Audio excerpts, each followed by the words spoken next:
been around for almost 90 years now. That means hundreds, if not thousands of heroes, but not thousands of keepers, unfortunately. It's not that Marvel wants us to forget Rawhide Kid, they just want us to forget how they treated him in 2003. See, Rawhide Kid came out as gay. Love that, great representation. But Marvel writers got in a bit of trouble. Instead of writing the character as a really cool, all-American, Wild West gunslinger that happened to be gay, they turned him into a gay stereotype. LGBTQ+ fans were obviously not happy with the one-note portrayal, and to everyone else, it made the character seem worse than he actually is, because Rawhide Kid is really cool. He was one of the most accomplished gunmen in the days of the American frontier. Even though he was an expert marksman, he also just preferred to take people out with a different set of guns, if you know what I mean, his arms.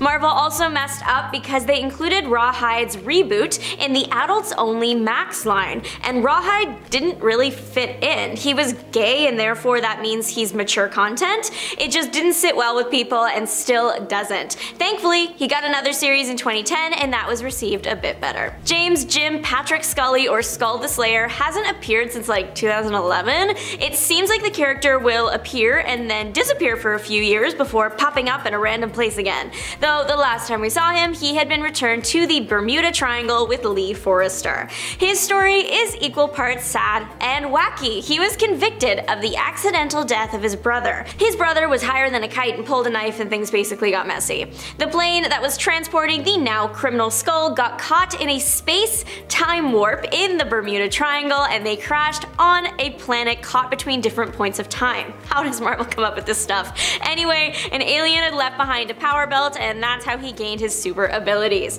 The power belt can't be worn without damage to the wearer. Skull's health soon began to decline and his skin became see-through. You could see his skeleton that was glowing green. He embraced it though and started going as the Blazing Skull for a minute there. He's crossed paths and fought with Captain America, Hawkeye, and the X-Men. It was in that final battle with the X-Men that we saw him for the last time. He's alive, just we haven't seen him in a while, so I guess Marvel either forgot about him or they are putting their focus elsewhere for a little bit. Genie was a hero that I don't know how it passed the development stage. Basically, Genie would only access her powers when she was completely inebriated. She would have to pump herself full of alcohol and then she was able to create seismic waves.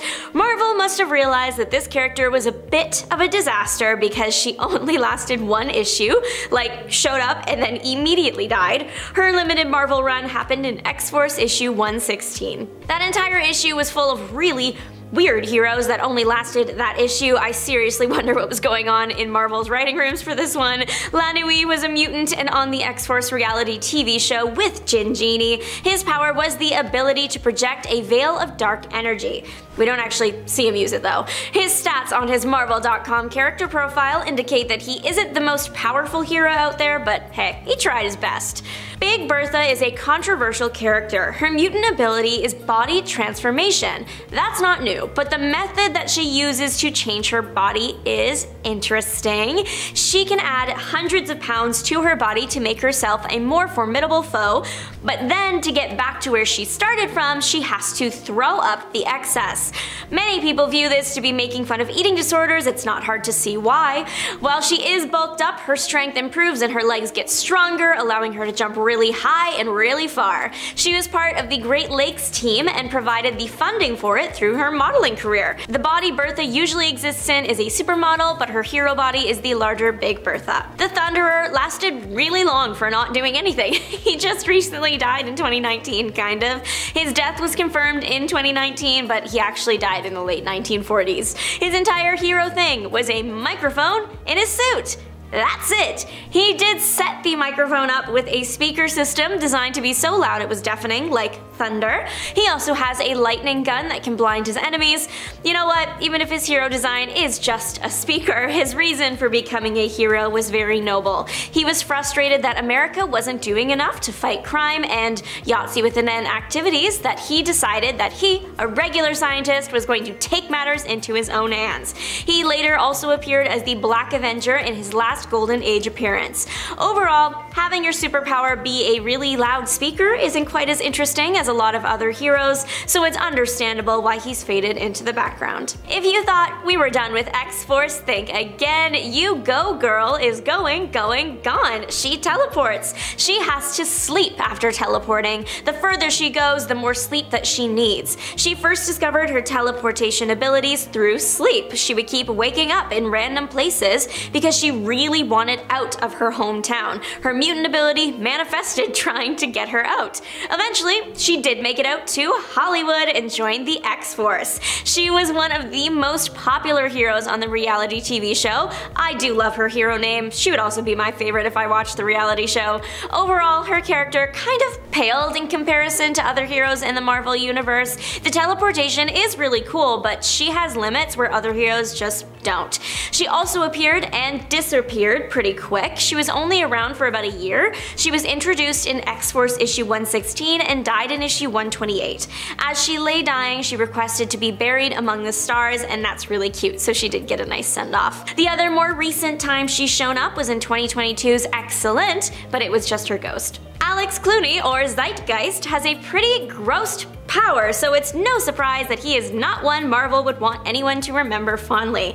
The guy has acidic vomit. Like, he can burn through thick metals like steel in no time. He wears a mask thing made out of an unknown material that helps manage his power set. Because the first time he used his powers was a disaster. Axel was on a date with this girl, and as they were about to kiss, he threw up on her face. Even just a regular person doing that is a 0 out of 10, but he's a -10 out of 10 because remember, he throws up acid. The poor girl's face was burned, and that's where the date ended, but it haunted Axel for years. He was dating You Go Girl for a minute there, but then kind of died, but didn't die. He actually went into a coma from the wound that really should have killed him. He woke up and chose violence. He kidnapped his ex's daughter. His entire history is just full of weird thing after weird thing, and once again, his mutant ability is acidic vomit. What is happening? I'm with Marvel. Let's just forget about it. Pennies are useless now, at least in Canada. What do you even do with them anymore? Well, Pennington Pennypacker is putting them to good use by using them to fight crime. He throws money at his problems, and he actually appeared in the comic run for Somebody in Part 1, NFL Super Pro. Pennypacker's powers are shown one time and then he never returns. He can shoot pennies out of his hands. With a name like Pennington Pennypacker, he had to have seen that coming. Honestly, this is just the right amount of camp and I kind of love it. Pennypacker got his powers from a self-esteem camp that was actually a front for a scientist that was experimenting and giving people superpowers. Even though Pennington's name was already perfect for his hero persona, he took on the official hero name of Almighty Dollar. Almighty Dollar wasn't the only hero created that day. His college friends also gained powers and became the Girth, the Streak, and the Calculator. Altogether, the four men create the forgettable yet funny team known as the Happy Campers. Y'all, when I first saw this guy, I was shocked, surprised, flabbergasted.